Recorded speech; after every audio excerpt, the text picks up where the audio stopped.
what's going on in Canada. We now have the new Prime Minister. Who's worse than the old Prime Minister. Acha. But he does not have any political background. Justin Trudeau is a himbo. Mark Carney was the brains behind the himbo. Justin Trudeau was wine mixed with water. Mark Carney isn't wine.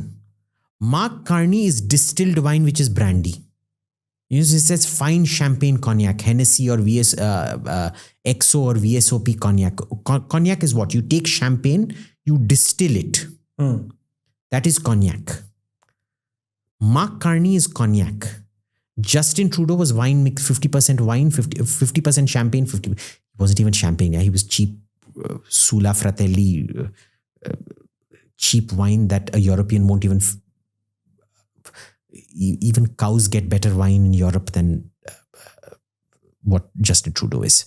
But that's the difference. You've actually gone to a much, much more ideological, much, much more dangerous, much, much more duplicitous guy than Justin Trudeau.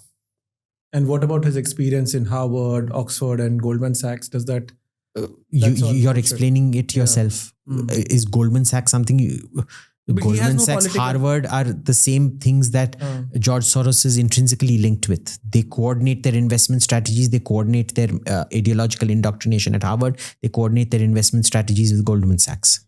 And do we see anti-India activities continuing or of course. Increase? Listen, the difference is Pierre Poilievre is dependent on Khalistanis, but Khalistanis are dependent on Trudeau and Carney. The Liberal Party has the Khalistanis by the balls. But the Khalistanis have Pierre Poilievre by their balls, by his balls. What are you going to do?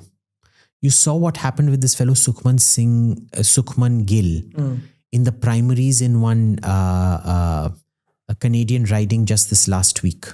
A fellow, and Sukhman Gill is a conservative, Pierre Poilievre's party. He is not a member of the party. The rules were all broken to allow him to contest. It turned out all the members he brought into the party were all fake signatures. Something like that. I'm not the exact details. I've tweeted it out.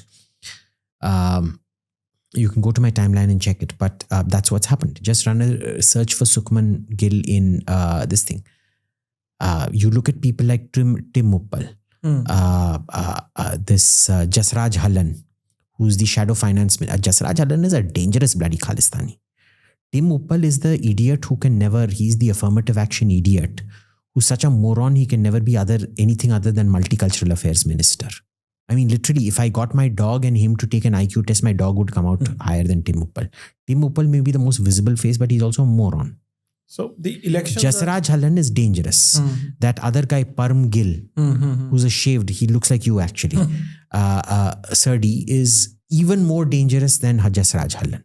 The worst is that fellow Arpan Khanna, who's a Hindu, but his wife is completely Sikh terrorist. These people should never be given a visa to come in India. You need to track who they're calling in India and put everybody they call or communicate with on terror watch lists. Will we do it? No. See, you can't blame the Canadians for not taking action when you yourself are not willing to take action at home. So is he going to come to India? What do you think? No, it doesn't matter if he comes to India. The point is the relationship isn't going anywhere. Okay. It doesn't matter if it's liberal, conservative, NDP, whatever. It's not going anywhere. It's going to go south only. It's going to go south. And the elections are due in October. The best you can hope for is stasis. Unfortunately, it's going to go south, more south. So it's going to become the Pakistan of... It is already the Pakistan, yeah. Thank you so much दोस्तों, आपने अभी तक ये clip देखी, लेकिन अगर आप पूरी वीडियो देखना चाहते हैं तो उसकी डिटेल्स डिस्क्रिप्शन बॉक्स में भी है और पिन कमेंट में भी है और आपके स्क्रीन पे भी फ्लैश करेगी। बहुत बहुत धन्यवाद।